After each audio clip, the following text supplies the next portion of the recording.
Assalamualaikum adik-adik. Hari ini Ustazah nak sambung mata pelajaran Jawi untuk tahun 3.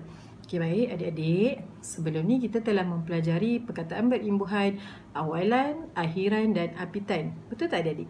Okey, bagus. Ustazah harap adik ingat lagi ya apa perbezaan perkataan imbuhan awalan, akhiran dan apitan. Okey, baiklah, hari ini Ustazah nak ajar cara kita membina ayat daripada perkataan imbuhan tersebut. Okey adik-adik, lihat pada slide yang saya sediakan. Okey, untuk membina ayat ada 3 kata kunci penting. Okay, kita lihat sama-sama ya. Yang pertama, mesti ada siapa ataupun apa. Dan yang kedua, buat apa, iaitu aktiviti atau kata kerja. Dan yang ketiga, keterangan ayat. Di mana, bagaimana, mengapa, berapa dan bila. Okey, kita lihat pula apa maksud siapa, apa maksud buat apa dan apa maksud keterangan ayat. Okey, kita lihat satu persatu. Okey, adik-adik, apa yang dimaksudkan dengan siapa atau apa? Okey, siapa atau apa merujuk kepada individu atau benda yang ditujukan. Okey, contoh nama orang seperti Muhammad, Fatimah, ataupun benda, buku atau meja. Okey, yang kedua, kita lihat pula apa yang dimaksudkan dengan buat apa.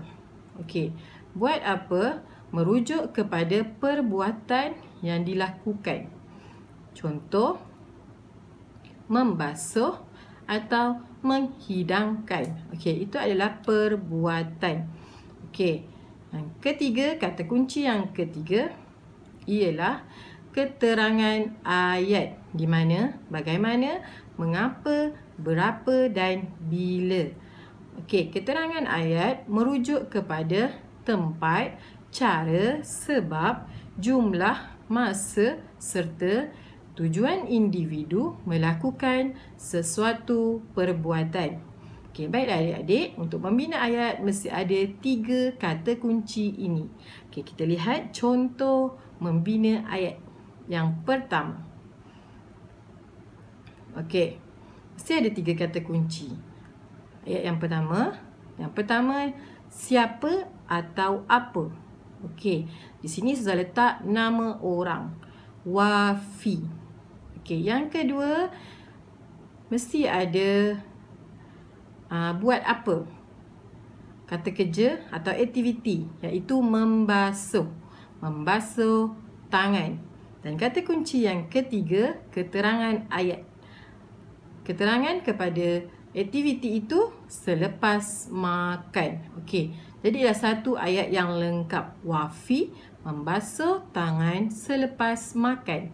Okey, Wafi adalah siapa, membasuh tangan adalah buat apa dan selepas makan adalah keterangan ayat. Okey, dah jadi satu ayat lengkap.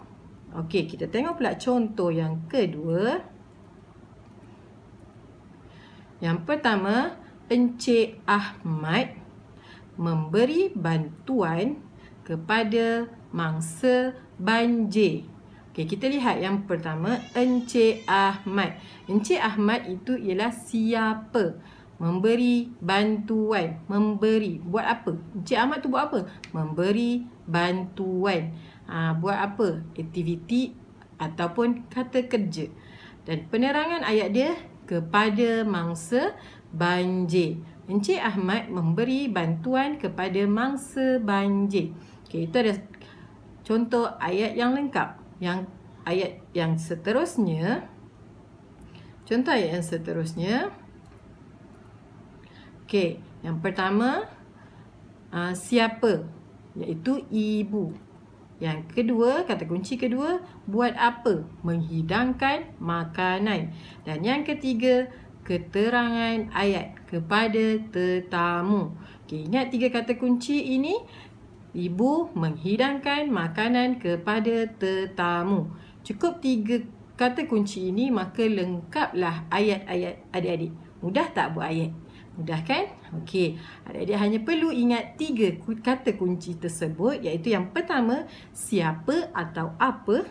Yang kedua, buat apa, iaitu aktiviti atau kata kerja. Dan yang ketiga, keterangan ayat. Okey, Ustazah harap sampai di sini saja pelajaran kita pada hari ini.